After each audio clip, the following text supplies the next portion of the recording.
Captain's Log, subdate 200414.8. I have received word from Subfleet that my co-host of the political stream I do has been caught licking windows. Due to the nature of what is currently going on, it is an automatic 2-week ISO-cube sentence. Ensign What's-His-Face is currently dragging him into his cell. You told me this was for a test. Are you going to let me out? Let me out, Meg!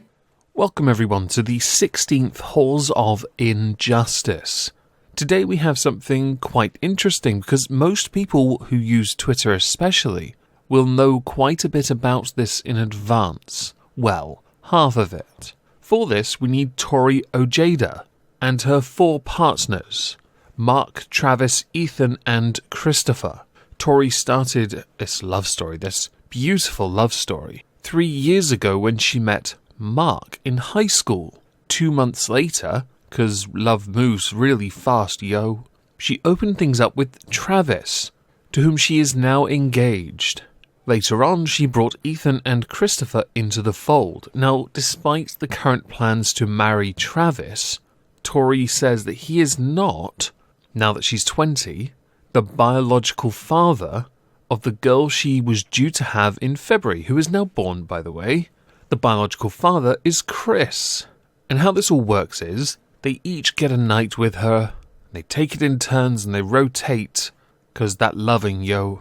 I'm not going to judge polyamorous relationships, but there is an almost inevitable consequence.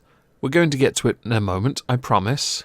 How the family intends now, because there's 4 guys, 1 woman, is that they're going to do it all together. They're going to work as a group to achieve goals and make sure this child grows up to be happy, strong, injury-free.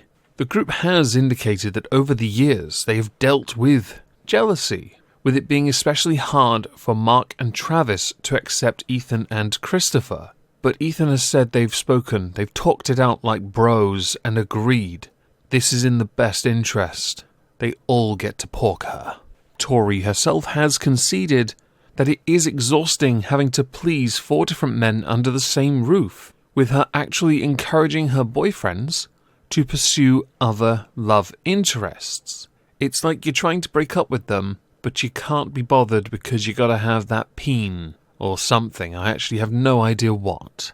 She also believes that because when the baby was due, having multiple parents in the house might be a benefit. Because if one person can't be bothered, at least you can rely on the other 3, right? Right. Tory's family, with regards to this polyamorous relationship, are very supportive. They are concerned how society will treat them and hope that society will come round.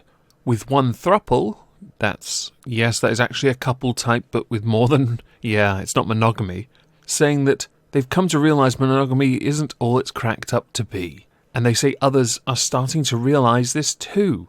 You're right. We are entering a post-monogamous society, and it's only a matter of time before 7 billion people, all consenting adults of course, are just in one gigantic Earth-sized orgy. Reductio ad absurdum? Okay. So why is it that I've decided to go back on a story that many people knew about from December of last year? Well, that is because Tory has given birth to a daughter, and at the age of 5 weeks old, the child was in hospital, with one of the men within the polyamorous relationship being charged with abusing an infant. The man in question is Ethan, who has been charged with aggravated child abuse after he fractured the 5-week-old baby's arm, leg, ribs, and skull. At time, doctors have confirmed the injuries are not permanent.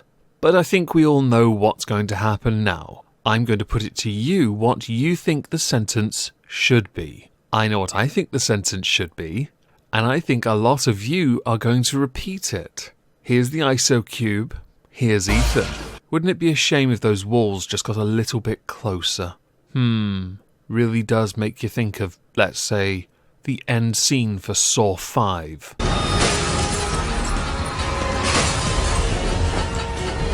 A reporting officer said that Ethan stated he believed he heard a pop during the occurrence.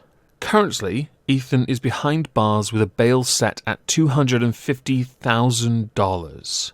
I don't care enough to probe on the status of the relationship. My only true concern is that of the child's well-being, and only when more information comes out will we know the full scope and context for what actually happened.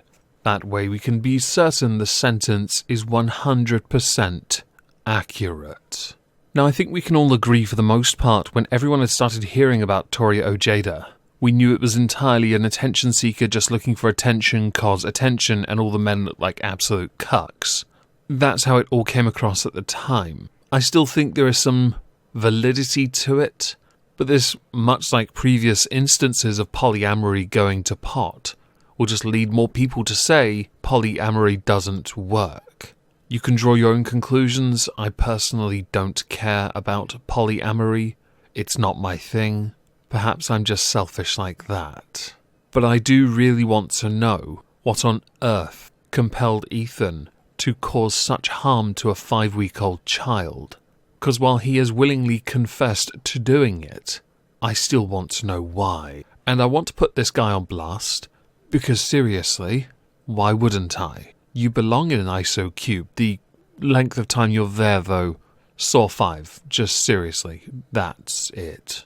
With these kind of cases, I'm interested to know what you think, and I will of course update you when more of this unfolds, because no date has been set for the trial, and I do want to know how it ends. I'm hoping custodial, but we shall see. As a final thing, there is a new video on Moisky Live. I will be streaming on Twitch tonight, and Social Repose's Content Constable drops on Friday, all linked down below. I know this is shorter than usual, but I'm a little tired. Let's go with that. I hope you'll have a fantastic Tuesday, and thank you all for listening.